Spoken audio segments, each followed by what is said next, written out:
Yeah, hi. Let's go through the Livewell systems. We did some major upgrades on it. First thing, you notice that we switched the latches. These are now slam latches. Advantage when you're playing with your fish is that you just simply close it and it's locked. You don't have to worry about rotating it, getting your locking calls caught in it, things like that. So we put slam latches on both locker lids, okay? We also added the vents, these vent systems. You can get these from Tackle Warehouse or other sources. Pretty much, it's flared up. It basically releases the air gases out of your Livewell, okay? You can actually stand on these. They flex pretty good. Both the customer and I are not exactly lightweight, so we've stepped on them and they're holding up really well. Yet to be seen how long they run up or will last. So the other thing we've added, okay, is that on this side, since this is the boater side, I put in some culling clips. The culling clip holder here, we couldn't put it on the door because these are aluminum door panels and they're pretty thin. So rather than trying to risk running a screw through and into the carpet and obviously hurting somebody, we put it right on the side here.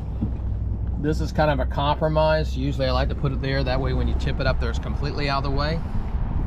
But these do float, and what I've noticed is that as with your Livewell filled up, these will float to the top, so they'll pretty much be out of the fish's way, okay? And it's also pretty convenient. You just unclip one, clip it on the fish, done deal, okay? One modification I had to do to the Caymas to get the slam latches to work, I took the original protection pieces that Caymas put on the boat, which are these stainless steel pieces. I turned it around upside down. Let me show you what the original installation looked like. Okay, you can see how over here, I don't know if you can see it, but basically the lip goes away from the locker. What I did is I essentially turned it 180 and then raised it up just a tad to make it fit. And that way, when the locker closes down, it engages the latch. Okay, and I put that also on the bilge area, but we'll show the bilge in a little while. These don't have locks on them. Okay, we put a lock on the bilge. Now, I mentioned earlier about the Fish Guardian system, and we'll show what it looks like that's in the back. But basically, I had to run power up to the console, had to put a switch in. I had to put a couple nozzles into the Livewell, okay, and then run all the plumbing to the pump in the back.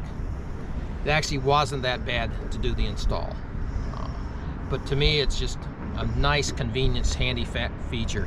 And the thing is that now you don't have to worry about where's my G-juice, how much have I just spilled all over the boat. You're not making a mess anymore. So the way it works is that there's a nozzle right under here that's mounted in the back of the Livewell. I don't know if you can see that back in there. There's one on each of the Livewell. Different boat manufacturers, some are easier than others to do it. Caymas was reasonably okay. So if you push the button, you should be able to hear the pump running, and you can see the G-juice coming out. So basically it just dribbles out. It doesn't spray really hard, so it doesn't really interfere the fish. And usually you're doing that with everything running. And you'll notice what will happen with the Livewells filled up, now suddenly your water becomes blue. So if you've got the water running like that, it's a little loud, fortunately, but you can see how it starts dispersing that G-juice into the system. But if you got full live, you don't really run that with no water in the Livewells. You fill the Livewells up first, then you put your G-juice in there as you need it. Okay, the white tank here is the Fish Guardian. I don't know if you can see the label here, but these two wires here are control wires. One's a ground and one's power. This is actually running off the starting battery, not the electronics battery. The blue line down below is your battery that goes, is the line that goes to the Livewells. Okay, so you basically dump your U2 into here, or G-juice into here. Sorry, it used to be called U2, now it's G-juice. So you dump your G-juice in, it comes out the bottom, gets pumped into the Livewells. The Livewells are back behind that door there. I don't know if you can see it or not. Yeah, you can see the T there. So the one line on the bottom, there's a check valve in there, so it doesn't flow back into the tank. And then there's a T there, and it runs to both live wells. So even for our system like Ranger, basically is essentially one live well with a divider in it. Caymas has 2 separate live wells, okay?